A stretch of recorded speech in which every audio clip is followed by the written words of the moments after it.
Debt. Is it your greatest asset or your biggest liability?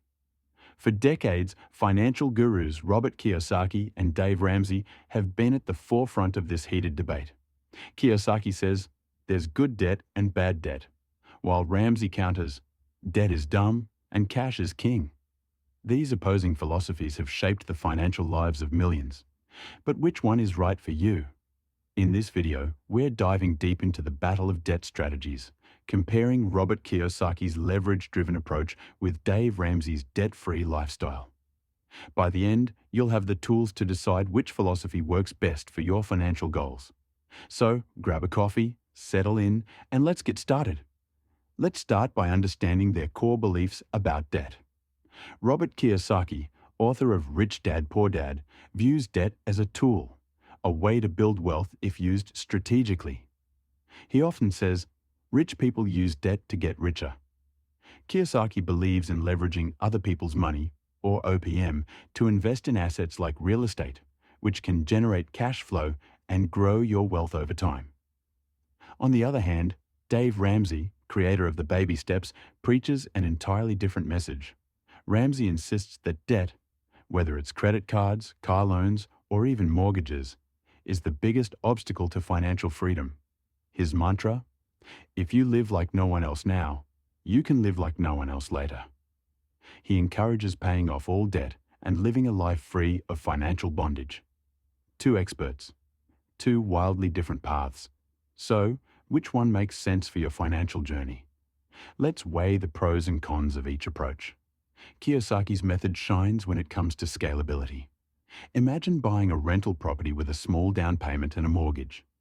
If that property brings in positive cash flow each month, your tenant is essentially paying off your debt while you build equity.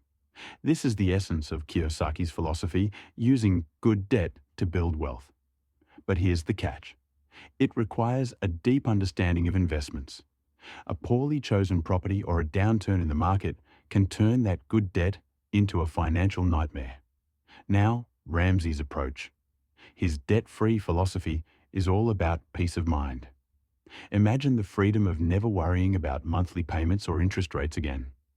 Ramsey argues that being debt-free gives you full control over your income and reduces financial risk. However, his critics say avoiding all debt might limit your opportunities for growth.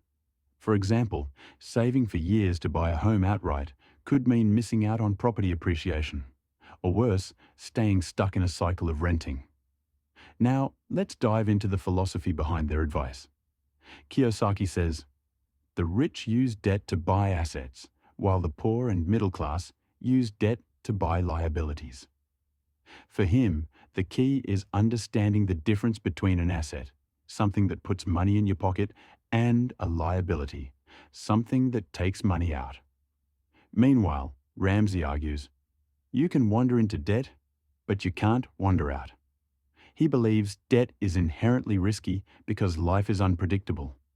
Job loss, medical emergencies, or a market crash can turn even good debt into a disaster. Here's where the clash is sharpest. Kiyosaki views debt as a calculated risk, while Ramsey sees it as a risk not worth taking. So what's the takeaway?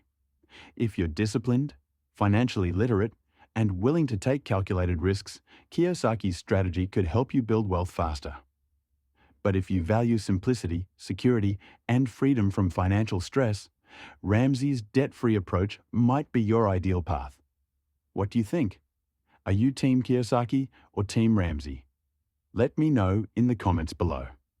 And hey, if you found this video helpful, don't forget to hit that like button, subscribe to the channel, and turn on notifications for more content on mastering your finances. Together, we'll build smarter finances today for a better tomorrow. See you in the next video.